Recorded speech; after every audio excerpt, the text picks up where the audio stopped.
Hey everyone, welcome back. Hope you're having a fantastic day so far. So, with Donald Trump officially winning the 2024 election over Kamala Harris, Trump has made some pretty big promises in regards to Social Security, which, if these pass, could mean that you will be able to keep more of your benefits for Social Security, and it will also help those still in the workforce. He's promised other things such as no tax on tips, perhaps the removal of the federal income tax. So we're going to be covering this in today's video, what that could mean and the chances of all this passing. But before we go ahead and dive into it for today, if you would like to receive up to $200 in free stock or $200 in free cash, in a pinned comment below, I will be leaving a link to Robinhood.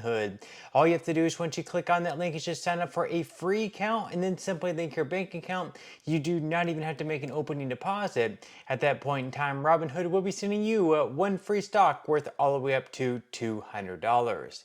Okay, so diving right into it for today. Once again, Trump did defeat Kamala Harris. He won all 7 battleground states and won in a pretty convincing manner. And not only did he win those battleground states, but also the other states that were traditionally very blue, such as Virginia, New Jersey, even Illinois got a lot closer than what it should have been for Kamala Harris. So Trump obviously did very well, and he made a lot of promises on the campaign trail, such as no tax for Social Security, no tax on tips, and he also mentioned perhaps even removing the federal income tax and replacing that with tariffs. So we're going to be covering in today's video the promise for no tax on your Social Security, what that would mean for most Americans receiving Social Security, and the chances of that actually passing. So we're going to be looking at this article here right from CNBC. They say that on the campaign trail, Republican presidential candidate Donald Trump made a notable promise to retirees: no taxes on Social Security benefits.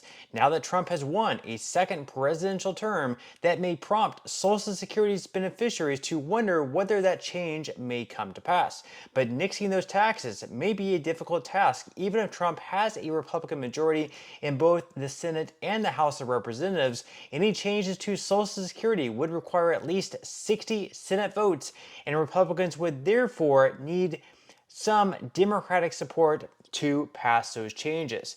So right now, you can see up on the screen, as far as the Senate goes, Republicans hold 52 seats, Democrats hold 44, and right now there are still 4 seats left up for grabs.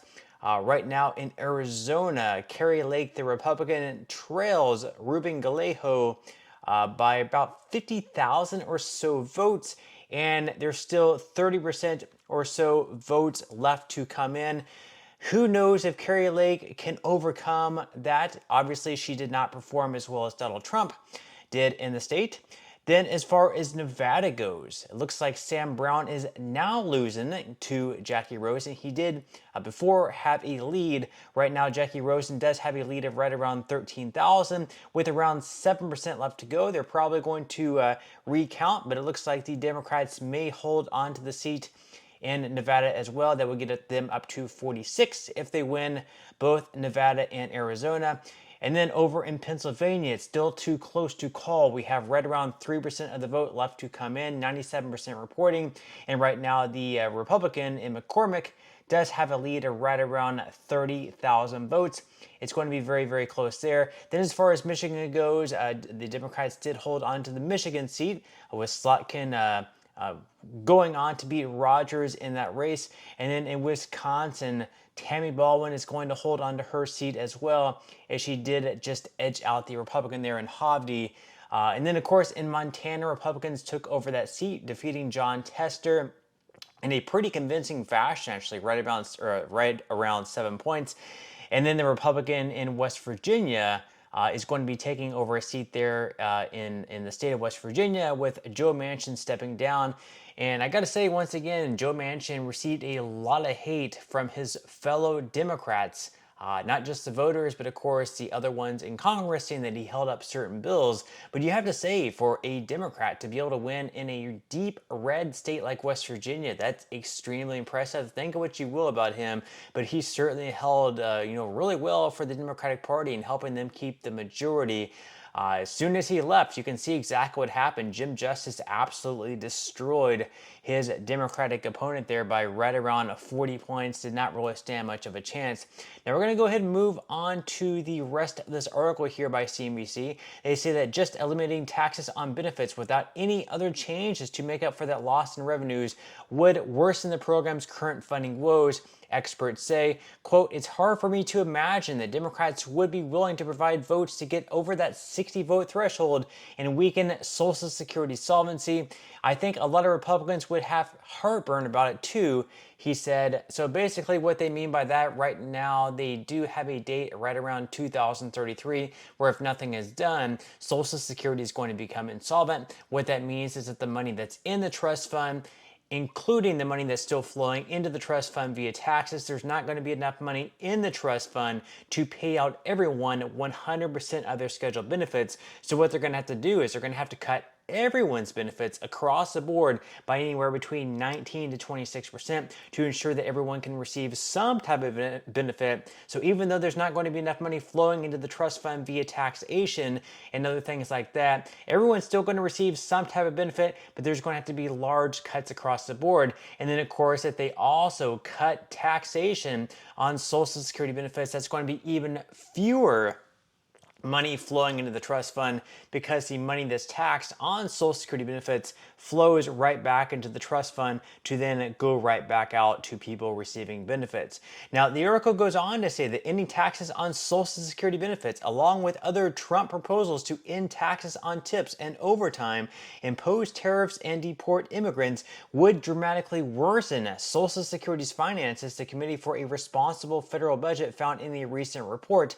The Trump campaign has pushed back on those findings, calling the Committee for a Responsible Federal Budget consistently wrong in a statement to CNBC when the report was released. The campaign did not respond to a request for comment on Wednesday about where the proposal stands on Trump's priority list following his inauguration. Now, the reason they say that the deportation of immigrants would worsen the Social Security Trust Fund, that's because they're assuming that these immigrants are also paying taxes on the wages that they're making, which actually is not true because a lot of this is actually paid under the table via cash. It's not something they're being taxed on, not money that's going to the federal government, nor is there money going into the Social Security Trust Fund via their taxation. That's because their employers, for the most part, are just paying cash under the table. So in this case, they would be wrong. Unless, of course, they eventually became legalized and they were actually paying taxes on their wages. Also, you can make a case that if we had deportation take place, there would be a lot of job openings and employers would then have to pay a fair wage to Americans to take those jobs. Therefore, there would be more taxes actually flowing into the Social Security Trust Fund. So you could actually make a case that the trust fund would be in a stronger shape with this happening.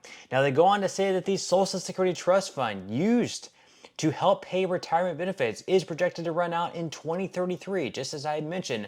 According to the program's actuaries, at that time, beneficiaries would see across-the-board benefit cuts, though the president may have the ability to determine how those reductions are distributed among beneficiaries according to recent research. Now, once again, Republicans at this point in time, they have 52 seats. If they pick up the seat in Pennsylvania with McCormick, that will be 53 seats, which means they'll be right around 7 votes short, assuming that all 53 Republicans vote in favor to end the taxation on Social Security benefits. And then at that point in time, they would still need at least 7 Democrats because they would have to reach the 60-vote threshold to pass any type of bill. Now, one other option they would have at that point, if they were not able to get Democrats to get on board with this proposal or other proposals they might have, is they could actually kill the filibuster. And this is something that Chuck Schumer and other Democrats have been, thinking about doing over the past couple of years, is to kill the filibuster, especially when they had control of the House and the Senate. That would ensure that they could pretty much get any bill through that they wanted to without having at least 60 votes. Now, of course, the Democrats lost the majority in the Senate. I highly, highly doubt that Chuck Schumer and other Democrats want to now kill the filibuster filibuster, now they would actually be a benefit to Republicans. But that's always going to be an option on the table for the Republican Party, of course, is to kill the filibuster. This is something I'm completely against. I don't think that either party should kill a filibuster. I think that they need to work together, both Republicans and Democrats, and the filibuster sort of helps hang up legislation that would normally pass. It helps keep things more bipartisan rather than just having one party ram through any of their initiatives without having to work with the other party whatsoever. Now, the article goes on to say that experts say those who would benefit most from eliminating taxes on Social Security benefits would be the wealthy. Households with between $63,000 and $200,000 in income would benefit most from the change, according to an August analysis from the Urban Brookings Tax Policy Center. Lower income households making $32,000 or less would not get a tax cut, as most of their Social Security benefits are not currently taxed. Meanwhile, those with between $32,000 and $60,000 in annual income may see about $90 in tax cuts, according to the research. So really, all in all, not that much. And if you look at those numbers, considering that higher income earners already probably have a lot of savings stashed away and don't necessarily need cuts to their Social Security benefits, it's probably not that worthwhile of a plan, especially if we are going to be speeding up the solvency of the trust fund by another couple of years up to 2031. Probably not something they should look all that seriously in. And I'm really not sure how serious Trump is really considering this proposal, if it was just like a campaign promise that he thought would help get him votes, or if it's something they're actually going to seriously consider. We will have to wait and see, but leave your thoughts and comments below. Do you think that they should end the taxation on Social Security benefits? Are you for that or are you against that? Leave your thoughts and comments below. But that's all we have for today's video, and I will see you in the next one.